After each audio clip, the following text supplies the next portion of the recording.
All right, I will give an introduction to the session.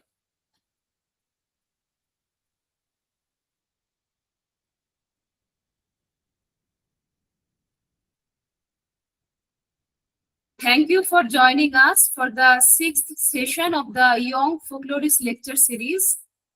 This lecture series brings together early career researchers who share with their fellow researchers experiences of their fieldwork, their doctoral journeys, and strategies for conducting fruitful research in folklore, ethnomusicology, and related disciplines. Tonight, we have got among us Dr. Barnashree Khasnobis, who is an assistant professor of English at Kristu Jayanti College, Bangalore. She did her PhD from Guru Gobind Singh Indraprastha University, Delhi. For her PhD, she undertook a sociocultural analysis of Khayal Bandishes by Niyamat Khan Sadarang and Firoz Khan Adarang. Her publications appeared in journals like Kalakalpa, a journal by Indira Gandhi National Center for Arts, Comparative Literature, East and West, and one research article accepted for publication by National Identities. Her today's talk is titled as Musiking Through Museum, the Materiality of Music in Museums. It will discuss how the materiality of musical experiences can be preserved through interactive museums. So over to you now, Barnashree. The next 40-45 minutes is yours. Thank you, Spandita. I will share my screen for a PPT.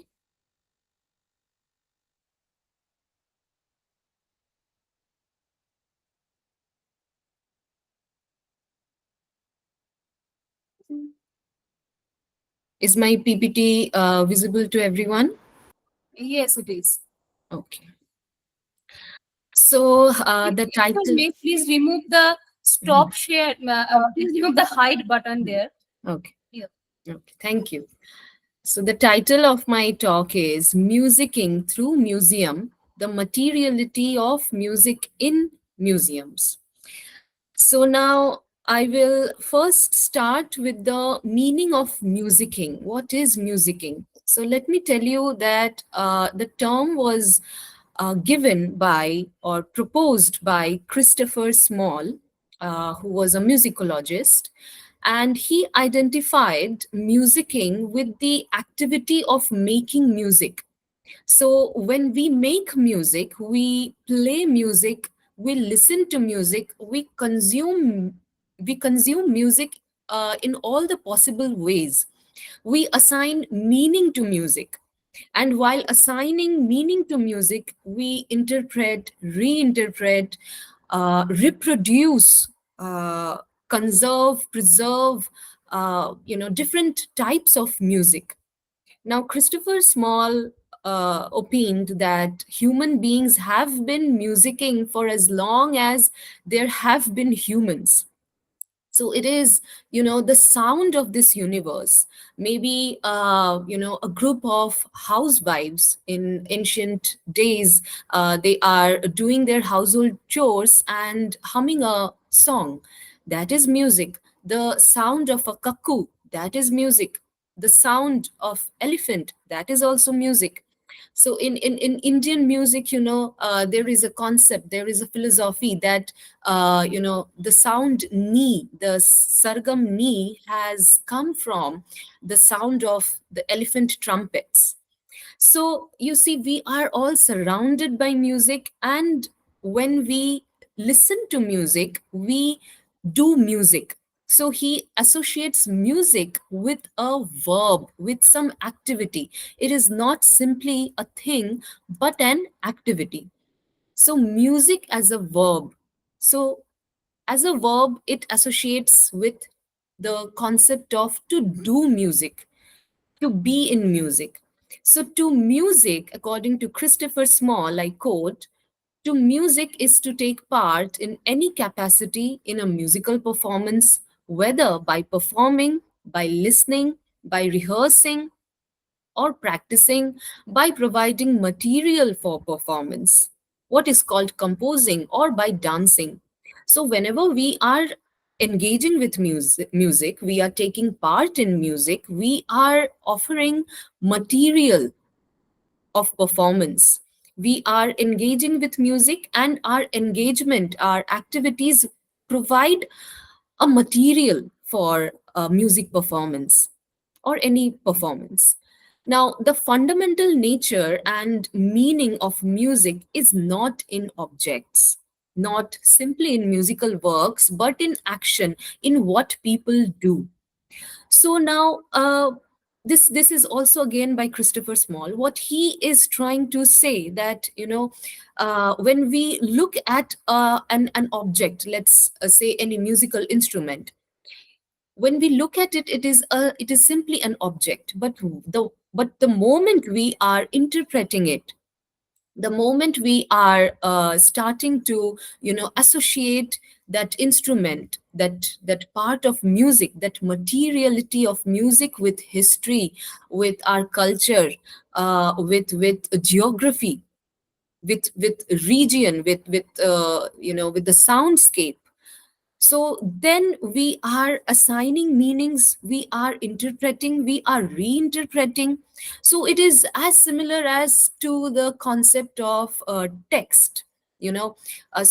Roland Barthes says that an object is an object unless we start to interpret it. So it gains the characteristic of an organism. It keeps growing, it keeps expanding, it never stops growing. So, music as an activity, musicking, it becomes musicking because we start to engage with music in a continuum. It never ends. It keeps on growing. It keeps on expanding.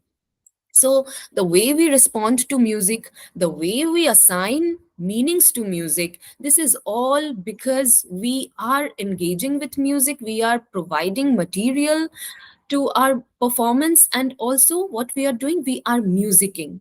We are taking part in music, and that's why music becomes a verb according to this theory. So now, in today's lecture, let me tell you what are the two main arguments that I would be presenting. So my focus would be specifically on a particular music museum, which is one of a kind, and it is India's first interactive music museum. So, with a focus on Indian Music Experience Museum, which opened in Bangalore, just a year back, which is in short form, I will call it as IME. So, by looking at that museum, uh, 2 points of discussion I have added. So, how musicking happens through popular museums. So, I will briefly correlate IME with other music museums outside India, and how museums add to the materiality of music. As you know, my topic deals with the material turn in musicology. So in the domain of musicology, study of museums and music, especially how musical instruments are presented as cultural artifacts, how it is consumed by visitors. So how museums add to the materiality of music, and why this materiality in music becomes important. So as I proceed, let me tell you that why the material turn in musicology happened. So when the moment we start to think about the purpose of music, the nature of music, the importance of music or any art form is situated, they emerge from a particular socio-cultural background. It has a particular historical historical specificity. It shows, any art form shows the characteristics of a particular society during a given period of time. So how music becomes, organized sound, how music evolved with the evolution of music, we get to know the evolution of society and culture. Different technologies help in preservation and reproduction of music within a given society. So this material turn, the moment we look at music, tend to uh, you know we tend to think about music in terms of its materiality, the physical objects of music. Musical instruments, let's say, a particular musical instrument may be undergoing series of evolutions.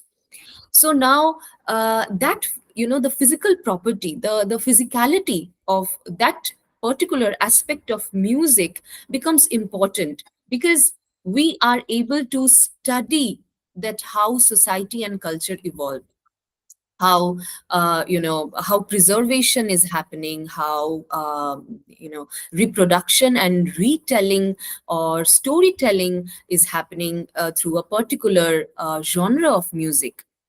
So, music arrives in our lives propped up by multiple forms of material culture: instruments, scores, recordings, media technologies, concert halls, bodies, electronic gadgets, and so on.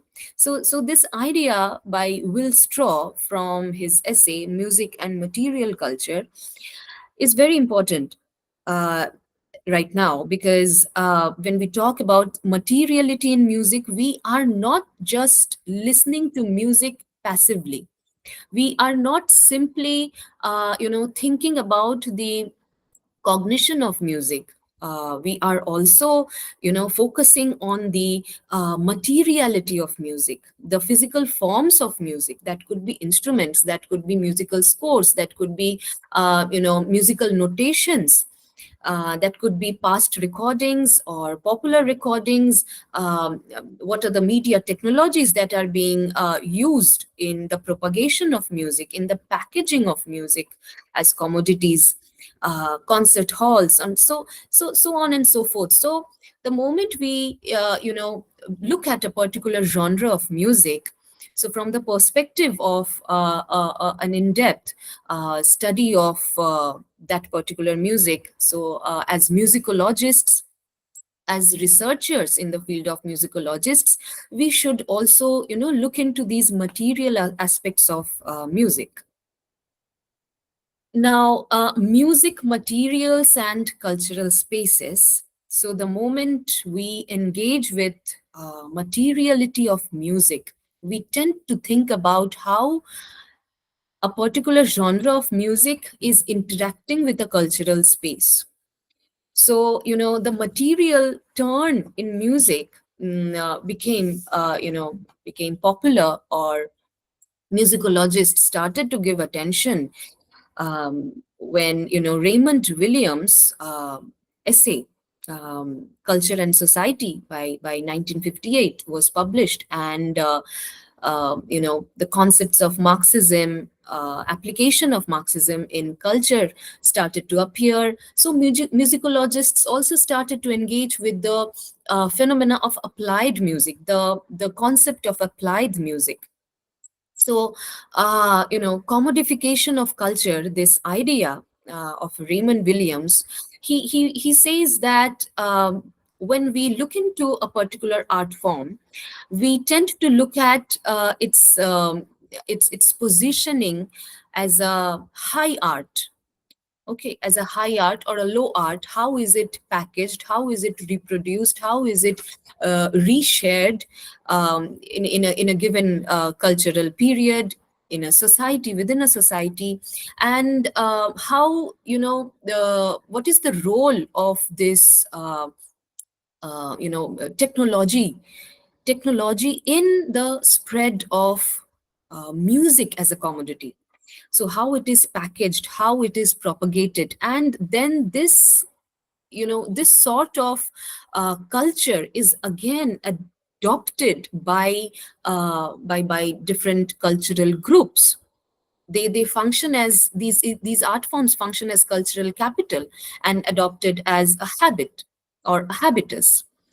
So now, In music museums, so these aspects of music as commodity, music, how it was reproduced, how it was stored, even museums' role in the in the spread of popular music becomes very important. So when we think about music museums, we should also pay attention to how these museums are forming cultural memories. They are creating spaces of cultural memories. So be it music museum or any museum. So I will talk about music museums. So music museums create cultural memories at the level of state, nation, or perhaps global. And these cultural identities, these cultural associations are supported by the materiality of music.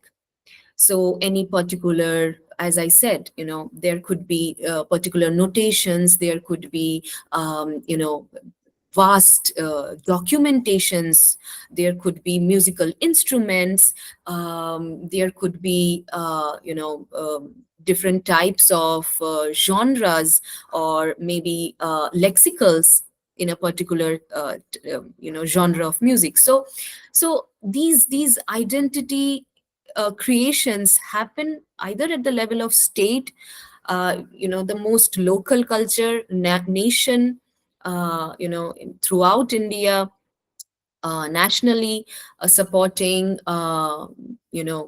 national myths, or supporting national consciousness, promoting national consciousness or national integration, and also fostering a sense of global identity. So you know these aspects of materiality in music is actually it is actually telling about a shared science system through a shared past. So the way we preserved, propagated, the way we are reproducing our music through its materiality is it largely depends on a shared system of sign. And when we talk about a shared system of sign, we think about a shared system of past, a shared system of culture. And this enhances our sense of community. This enhances a sense of social remembering. Now, I would like to read a small quote on social remembering. So, in social remembering, um, yes, in social remembering, the past is not given, but must instead continually be reconstructed and represented. So the past is not something static, but we are interacting with the past. We are increasingly, steadily, and continuously, constructing and reconstructing, interpreting and reinterpreting. So through materiality, through the study of materiality of music, we engage or we develop a sense of cultural identity, community, and we engage in social remembering, collective social identity. So now, musicking happens in space performance. Now, I will read this brief quote and will try to show you a video on Indian Music Museum Experience, that is IME in Bangalore. So today, a growing number of museum professionals claim that the sound is becoming an increasingly important element in planning and designing of museum exhibitions. Numerous studies have argued that the sound should become an integral element of museum exhibitions because it encourages the participation, interaction, and experience. For instance, in resonant bodies, this is one article, and the author is studying the Albert and Victoria Museum Gallery. Now, to understand this code, I will show you a video, but let me just give an introduction to the video so that if I can successfully play the video, you will see that how, as soon as the visitor enters the IME, okay, the music museum, it starts to interact with you or with the visitor through a sound. So there is a background, sound that describes different genres of music. As the visitors keep passing, the genres start, uh, start crossing one after another. It's a complete, it's a show. It's a oral and visual show of how music has evolved with time, and this engagement is very interactive. And the museum has small booths, small stations, where you can,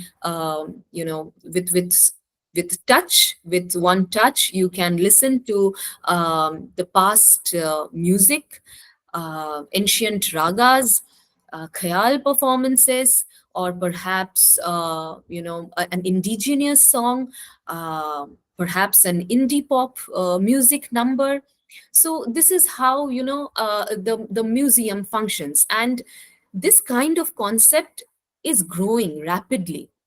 And museum experts and those who are studying, engaging with music museums, and how museums are important in, in creating a sense of cultural identity, collective identity, and in preservation and dissemination of different types of musical art forms. So they feel that this kind of technique, this kind of interactive technique, is very helpful in uh, in creating or in developing the materiality of music, in in showing that how the material body of music is also an important aspect in the study of music. So just give me a moment. I'll try to uh, share.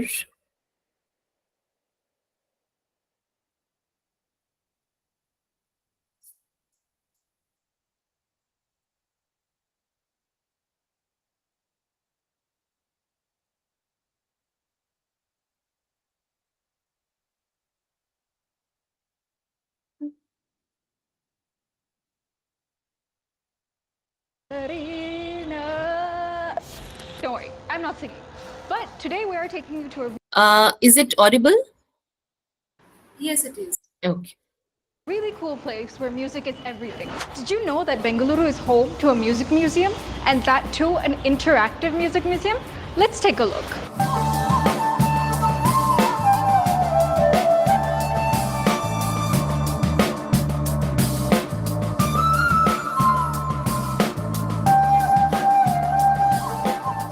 Located in JP Nagar, Bengaluru, the museum has three main sections: a state-of-the-art interactive exhibit area, a sound garden, and a learning center.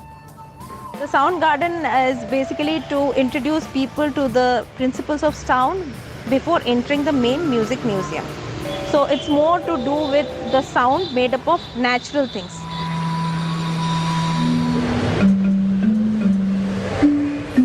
The sound garden is made up of wood, stone, metals, brass, aluminium, and we have a humming stone where when you put your head inside and you hum or you say Omkar, you have a vibration, you have a resonance throughout your body.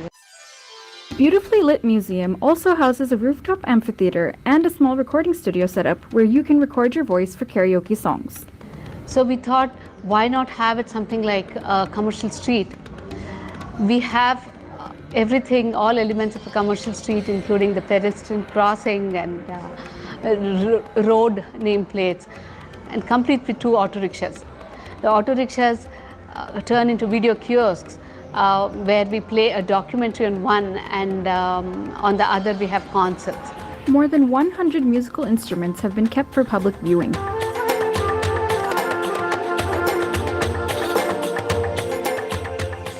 The gallery also comes with interactive TVs through which one can hear how each displayed instrument sounds. The highlight of the museum is the computer-based interactive installations which allow one to experience the process of music making. More to this, the museum also has a learning center where music programs are being provided. This is the first time we've been to an entire museum for music, and it's quite a sensory experience. We really enjoyed the museum as this is very thoughtfully done and a great educational experience, not only for children but also for grown-ups.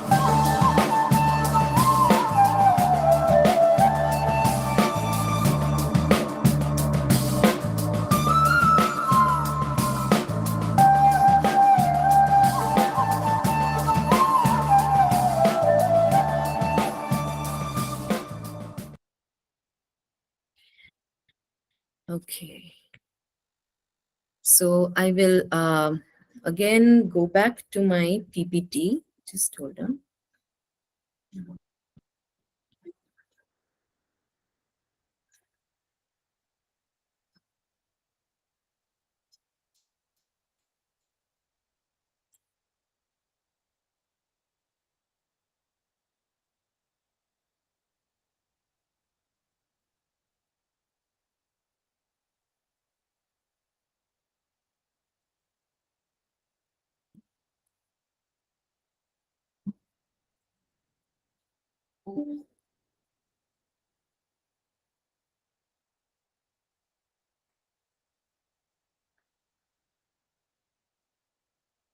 Yeah. Is it visible?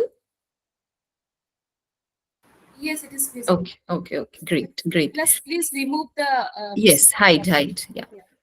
Okay. So I was quite successful in showing you the video, and okay. So yeah. So Charles Fairchild, this is again another musicologist, and he has written a very interesting essay on how popular music museums are doing the exhibitions.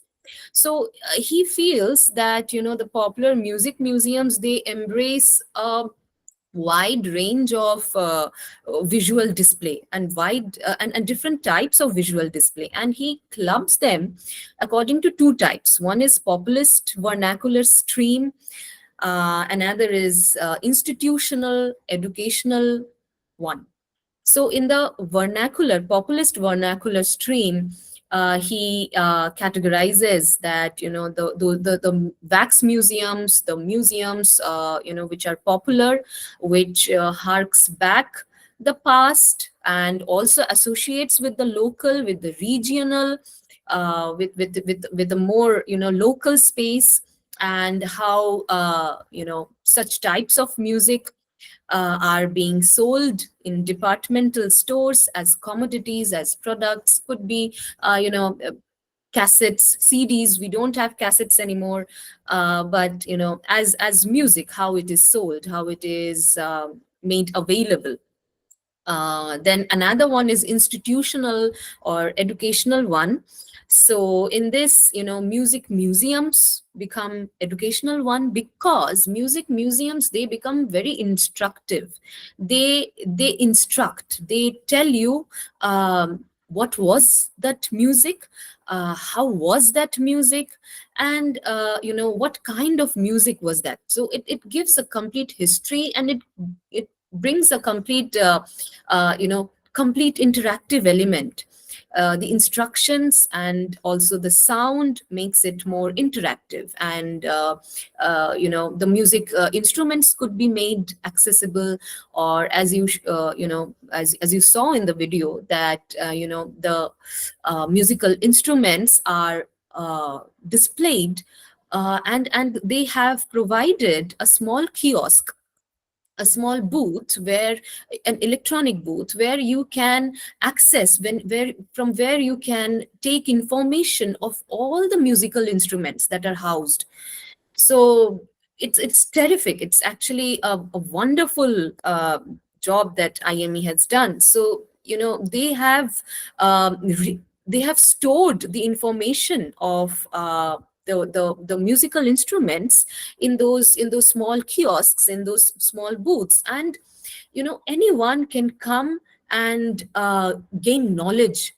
Anyone can come and interact with that space. Anyone can come and interact and go back to the culture and study the changes in culture, changes in time. And this is the materiality of music, that material music is important, and how the materiality of music is being stored and disseminated, or shared with the public, with audiences.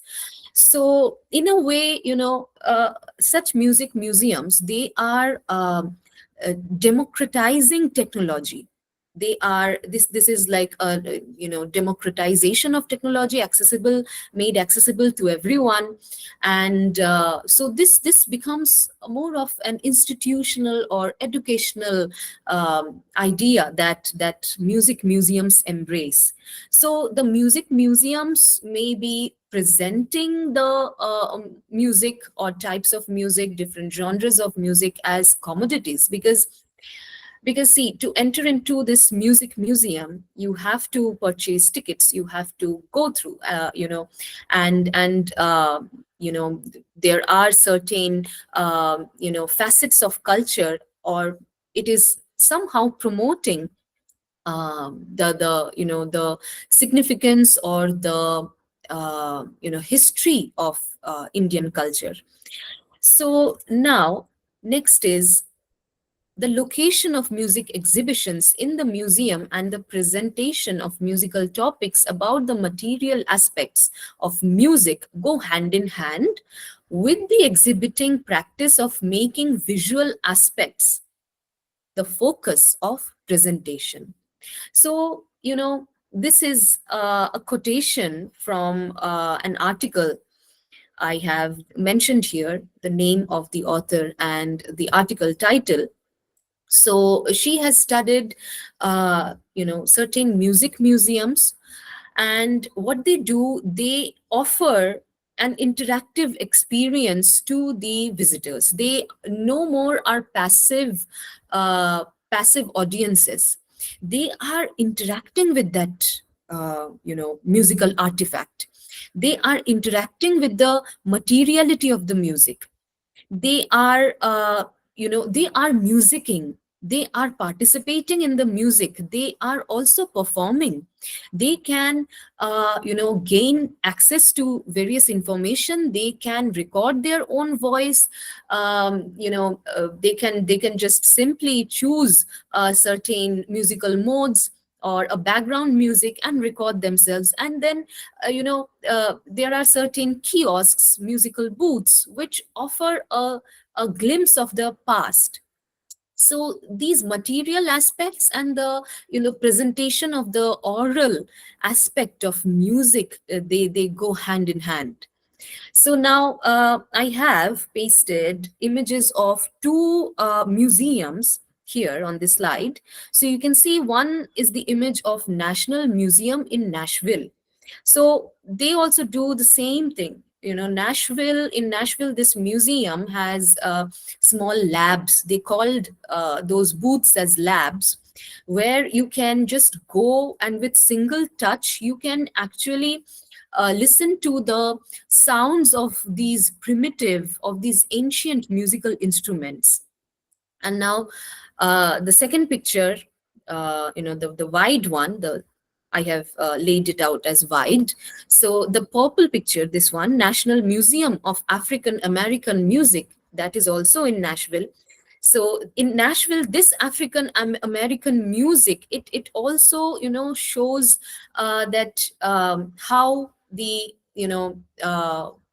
how there is this juxtaposition of sound presentation of musical topics and the materiality of music, which you can very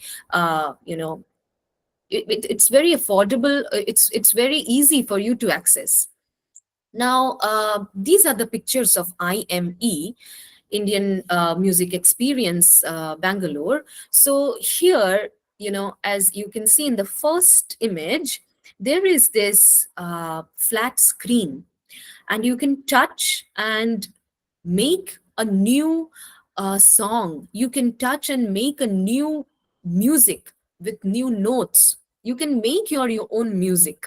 Okay, then this I'm sure you saw it in the video also, that how these ancient music instruments are displayed. And there, here, she is my friend, and here you can see that there is this lab, or that kiosk, that booth, where you can just with one tap you can gain access, you can gain knowledge of the past musical heritage. So yes, so these are the different pictures. When you enter, there is this sound garden. This is also part of the sound garden. You can actually step in, enjoy, and start playing the music. So it's a very wholesome experience. It is not just related to mere cognition. You are actually interacting. The visitors actually interact with the musical instruments, with the materiality of music. And here there you must have seen a woman talking about the the omkar sound, and the you know the place where you can actually hear your echo. So again, these work as music therapies. So a whole day spent through this museum would actually work as a therapy, as a journey to therapy. So yes, so evolution of music, you see in the first picture, how saints, popular saints have been described. Then there is this electronic small tablet where you can touch and play the ancient or past compositions. You can go through all the songs. Okay, there's this baul music here, so you can listen to baul music, you can listen to the chants, you can listen to khayal gaiki. So all sorts of musical genres that emerged in the Indian subcontinent is there. Then again, in the second picture, you can see that how they have presented the timeline of Indian classical music. So there is a complete show of how music were how music was operating in the Vedic period, then Bharata's period, then in the medieval Indian period, that is that marks the confluence of Hindu and Islamic cultural practices. Then Bhakti movement, then Sufi music. So all these timelines of music is there. You can select a particular type of music. You can record your voice with that background of music. Okay, so you can choose a raga. You can choose any raga. You can choose a song from the Bhakti movement. The lyrics will be visible. Okay, so it's completely it's a wholesome experience of musical past, of Indian music's past. So now the concept of musicking, what we need to know, that the acoustic environment is important, and the any type of musical genre, how it emerged into how it emerged in a particular social circumstance. So for instance, I will take the instance of khayal, because I have researched on khayal bandishes. So a khayal emerged, with the confluence, through the confluence of indigenous Indian and Perso-Arabic, I'm sorry, indigenous Indian and Perso-Arabic musical modes. The form of khayal have undergone a lot of transitions. So there was a type of khayal which used to be sung during Khusro, Amir Khusro's, that is known as Khusrovi khayal. Then in the court of Sultan Hussein Sharki, khayal developed. Then khayal started to develop more and more, and the khayal that present day khayal singers perform. This style of khayal is attributed to two very popular khayal composers, Nemad Khan Sadarang and Firoz Khan Adarang, who composed khayal bandishes during the reign of Muhammad Shah Rangila, specifically from 1719 to 1748. So the stream of Indian music, the khayal. Okay, so IME also has a section, Indian music experience in Bangalore also has a section that is particularly devoted to khayal and how khayal emerged. So as the listeners, or as the audiences, walk through that alley, they show that how Tansen is giving Tansen as a teacher is teaching how Surdas is teaching Tansen, and that there is this famous painting. I don't know if you have seen. There is this famous painting, Indian Mughal painting, where the king Akbar, he's standing and he's listening to Tansen's voice. He's listening to his music. So when we think about any sort of music, we have to understand that what kind of social circumstances, what kind of cultural forces, what were the cultural forces that interacted and that shaped the acoustics of that particular art form, of that particular type of music. So how the music was created, and in modern days how it is received. Okay, now yes, this is one picture, like just one glance into that section which is devoted to khayal gaiki, khayal sangeet. This is a very popular bandish from the Gwalior Gharana. Umar ghumar ghan barse bundri chalat purvaiya sanananan thar thar kape manuva larje jhingarava bole jhanananan. So you must be thinking about the onomatopoeic words that emerge in this bandish. So oral tradition existed in Indian music, and there is no proper documentation, but the bandishes have been passed down through gharanas, through the Guru Shishya Parampara. And one such gharana is Gwalior Gharana, where these bandishes pertaining to rain, seasonal practices, longing, longing for the lover, strife in love, obstacles in love. So these are the very dominant themes in khayal. And again, we have to understand that why these themes were popular, what kind of musical modes were blended, or what kind of khayal is being performed now, or what to what extent khayal is syncretic. So when we look at the materiality of music, khayal notations especially, we tend to know about the linguistic aspects, the cultural aspects, the social aspects, so many such facets by engaging with the materiality of music. So next, there is this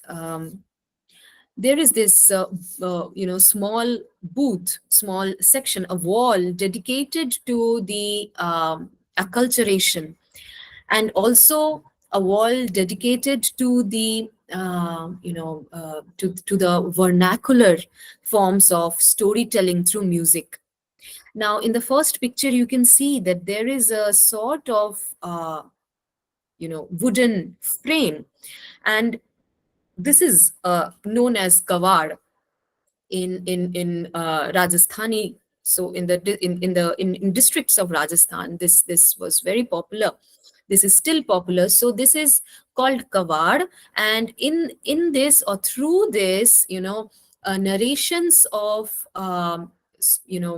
myths, and it could be religious myths, it could be cultural myths are propagated, and these narrations have music as well.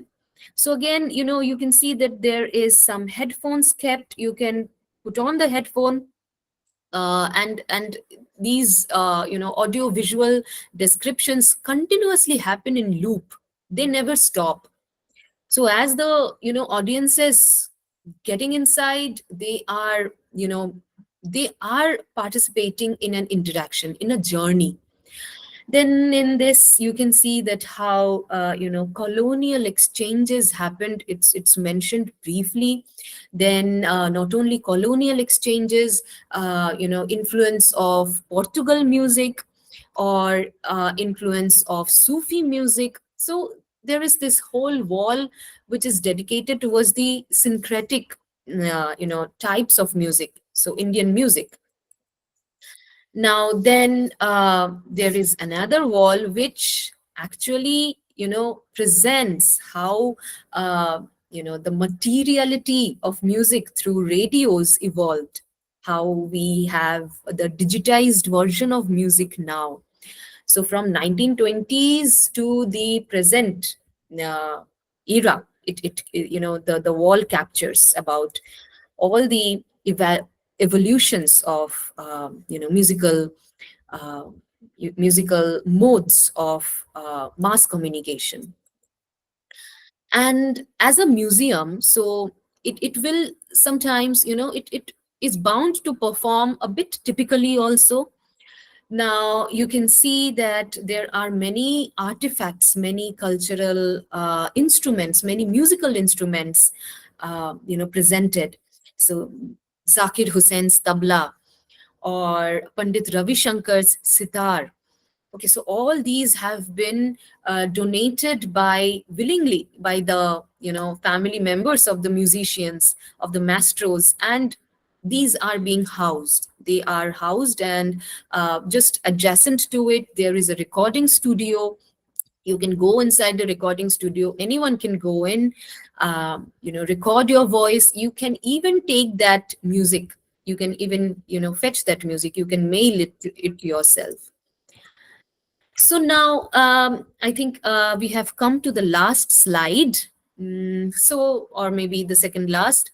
So what's happening here through musical through music museums? How this materiality of music is being is being shaped, reshaped, interpreted and reinterpreted, and how musiking is happening through museums. So first one, through accumulation of musical artifacts. So the moment, as I keep showing these pictures, so we are accumulating our past. We are going back to our society. We are going back to the history, and we are engaging with the material aspect of music. We are thinking about the musical instruments. We are dealing with the musical instruments. We are reinterpreting, assigning meanings to the commodity, music as a commodity. And by housing or storing or displaying these musical instruments as cultural artifacts, or the radios that you just you just saw. So we are also canonizing materiality of music. We are canonizing certain musical genres, certain musical instruments, the mediums of music through which music was or type of music was communicated. Then it also gives access to a body of memorabilia. We are also gaining access to a certain type of memorabilia. And, there is a section in this IME museum where when you walk in, you will get to hear the famous speech given by Nehru at the stroke of midnight. So that speech is being played, and there are certain wallpapers, certain pictures which take you a trip down to the memory lane, that how concepts of nationality, national identity was imagined, was propagated through music. And there is this audio visual juxtaposition, audio visual blend of music and interaction that fosters a sense of community development, national integration, supports national myths, and they do all this through a shared understanding of our past. So how that past is being retold, and how that past is adding to our cultural identity. So you see these material aspects of music, the you know the small kiosks that plays those popular musics, that plays those popular musical items, maybe of from films, or certain past music of bhakti movement, or perhaps as I said, like how national identity was reimagined through films. So maybe Mera Juta Hai Japani, Ye Patloon Hindustani, okay, or songs from Mother India is being played, and there are actually small booths, small tablets where you can just put on your headphone, and you can just listen to that music. So this material medium of music gives a glimpse into a past, a common past. So I think that is all, and I would like to take up some questions. But I also wanted to play another video, but I don't think time will permit. So so I think I should take up the questions and maybe send you the link in a chat box. Or if you go to YouTube, you can actually see that how the IME is being promoted by news channels, how IME performs, how IME in Bangalore functions. Yes, that's all. Spandita, are you there? Thank you, Barnashree, for such an illuminating talk.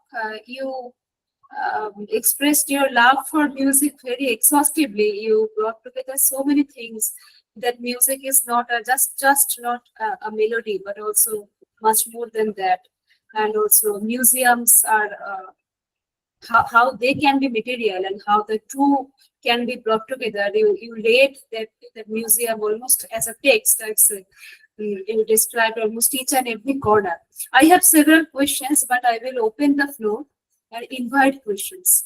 Please raise your hands, or Archana.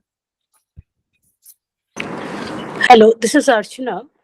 Varnashri, I am really impressed the way you have, made this idea of materiality of music clear to us. Congratulations to you. I work in the field of folk music. And when you were talking about, see, this idea of doing music or music as a verb. So I was just thinking of, one thing that I liked about, we were just talking of documentation and archiving, and then it was just, part of somebody's maybe personal collection, or maybe of an institution, but we never thought of this kind of place. My question, or maybe rather curiosity, is that when we talk of doing music, and you were talking about musical notation, since you have worked on khayal, so even that is one aspect of it. So in terms of folk music, how do you visualize, like, this is my just I want to know from you, how in terms of folk music of a particular region, if you are working, say for example, the center is working primarily on like folk music of particular region, so how this museum can be visualized. And then when it comes to notation part of it, how do you see that, like that kind of activity in terms of folk music? Okay, thank you, Archana, ma'am, for your question, your observations.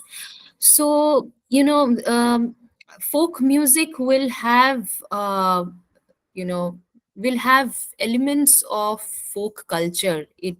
Folk music has elements of cultural practices, and this in if I think about this music museum in Bangalore, then yes, there is a section that is dedicated to folk music of India and different types of folk music.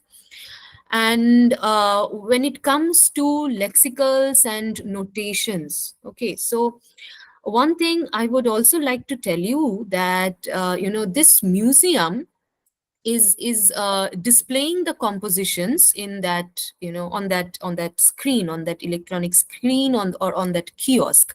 Right. So and the headphones are also there. Right. So you are engaging with the lexicals. You are getting to know what kind of words were used, and the influence of regional dialects. We Yeah, also get to know. yeah, definitely. Okay, so I think this sort of music museums not only upheld the tradition of classical music, but they also upheld the tradition of folk. They Right. also so they also promote popular music. They also engage with popular forms of music, be it instrument, be it the cognitive aspect of folk music. Right. Got it. Thank you. Thank you, Oh, madam.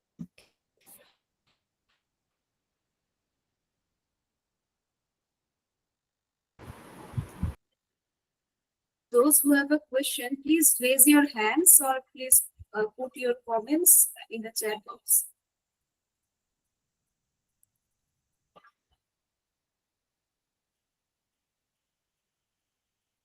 Okay, Steffi, please go ahead. Hello, Dr. Banashree. Good evening. Thank you for the lecture.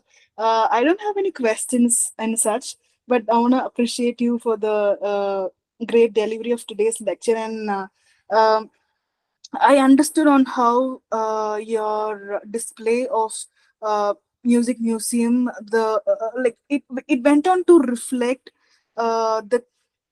the commodity itself, like how it reflects the society, how it reflects the economic and the cultural aspects of the music creation and consumption. It just moved beyond the instrument itself, and moreover, it talked about the ephemera in the sense.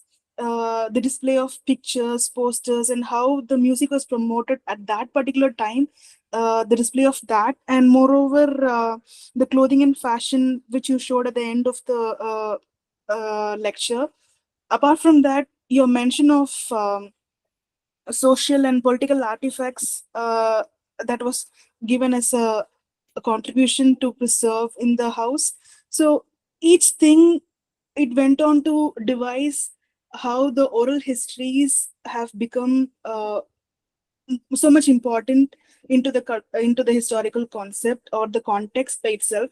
So the lecture actually shifted from what is materialism of a museum, the materiality of the museum, to why and how. I felt that these why and hows, uh, it's important in the creation of music and consumption, and it kind of fosters a deep understanding of what music's or what music play its vitality in influencing the social and cultural forces. So thank you for the lecture. Thank you so much.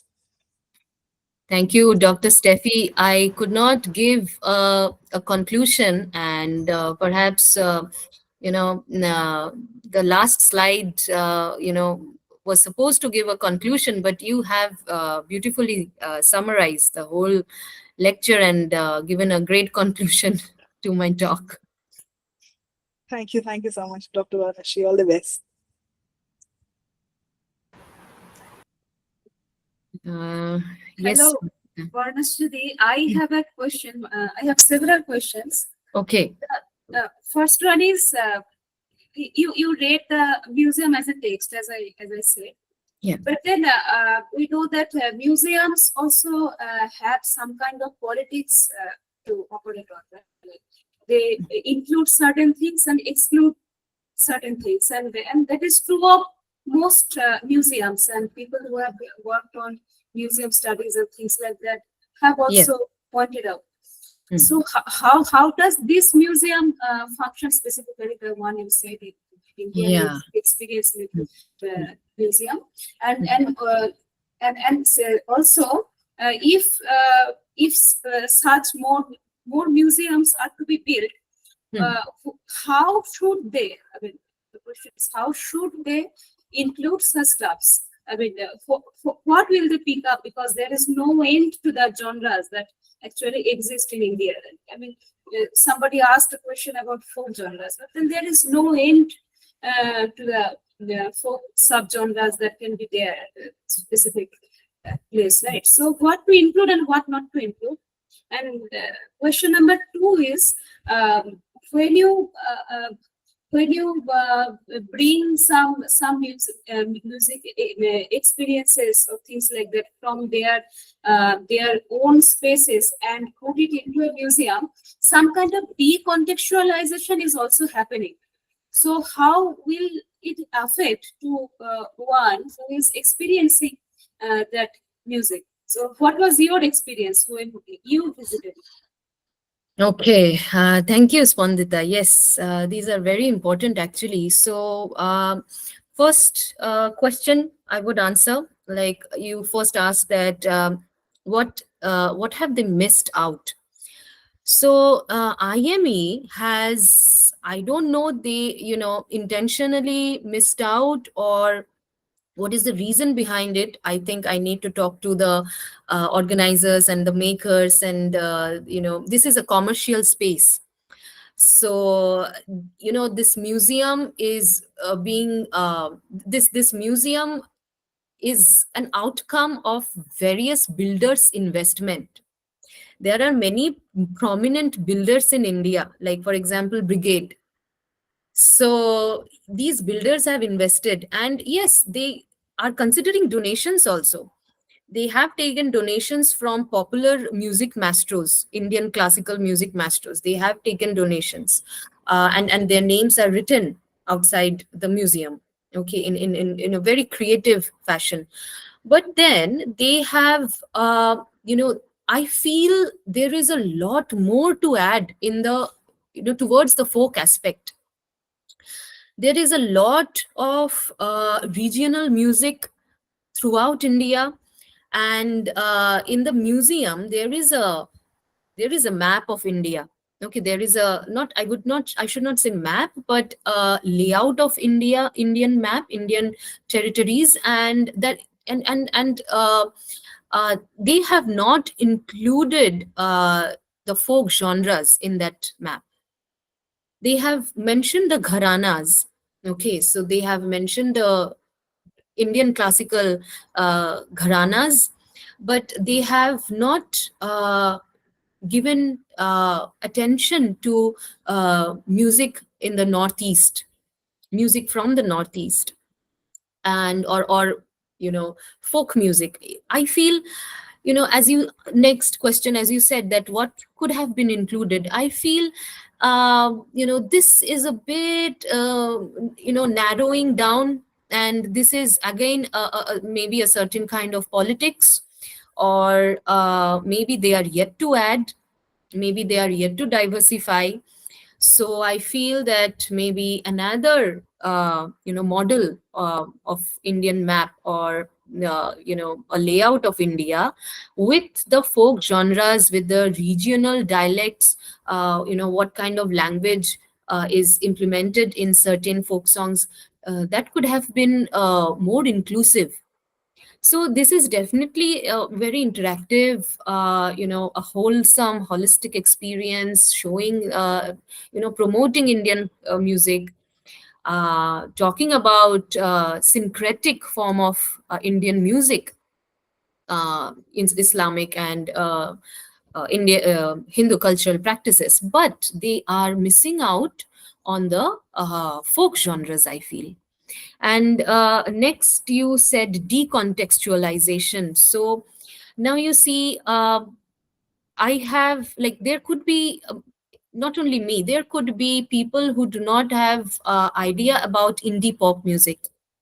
So I did not have much information about indie pop music, and I just knew one or two bands. But as soon as you enter, it starts with how, a storytelling, a giant, 180-degree amphitheater, which talks about how musical sounds emerged in this universe through a storytelling between a mother and her daughter. And then the next thing, when you enter more further, you get to the section of indie pop music, and they have described all the bands, all the prominent bands of indie pop music. They are also giving a glimpse into their different songs, through the through small videos. They are presenting indie pop music. Now this decontextualization, they are able to avoid, or they are able to facilitate through the through the descriptions, through the instructions, through the talk of history of that particular art form. But again, there could be Rajasthani folk music. Okay, they have included Rajasthani folk music, but where is, let's say, Kannada folk music? Okay, they have mentioned the history, the descriptions in Kannada also, but again, some lapses are there. Maybe they are still diversifying, because I saw that one floor was still not filled that much. Maybe, perhaps with time, we will get to know. So contextualization is definitely there, but yeah, more addition would be able to solve the problem of decontextualization. Right. Thank you. Steffi, do you have another question? No, I don't know if I'm right, but I would like to add a few more points to this discussion. May I? Yes, please. Like, in my perspective, the reason why I think this ethical acquisition or and the display of instruments, it's actually diverse in culture, but then museums, I feel, should be mindful of the ownership, because it is about the cultural sensitivity, and they cannot go on to display everything. And Banashree ma'am was talking about the representation of music and the gharanas. I kind of feel like only the Hindustani music and the Carnatic music has been majorly shown in the Music Museum at Bangalore, because it's more of a standardized version, and you cannot go wrong in that. I believe that folk music is more up to interpretation. I might be wrong. It's more for the it's more on it's not always on the it's not showed at the court. um it's not for court music, but then it is enjoyed by the heterogeneous society. So I feel music museums, they are sensitive to these cultural aspects, and they have it's mostly fair trade for them, because they have the co-ownership, and they go on to take agreements. So if there is anything, the entire system goes wrong. So that might be one of the things that are still under discussion for these museums to take up folklore music for display. I feel that I'm not sure. That could be a point of observation.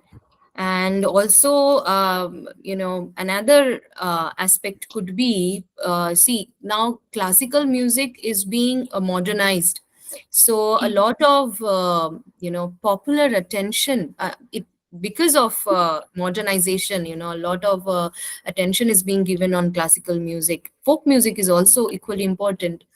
But then this strain of classical music, they are catching popular attention.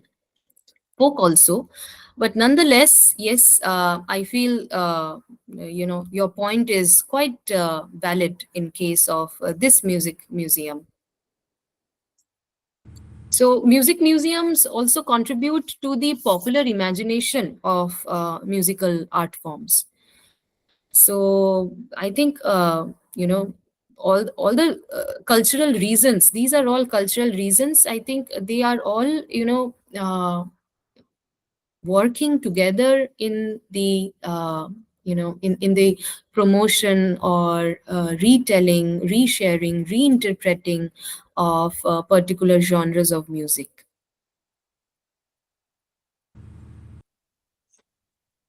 Spondita, are there any more questions? Something I also want to ask. If there is any question, we will take it up. Otherwise, we will wrap it up.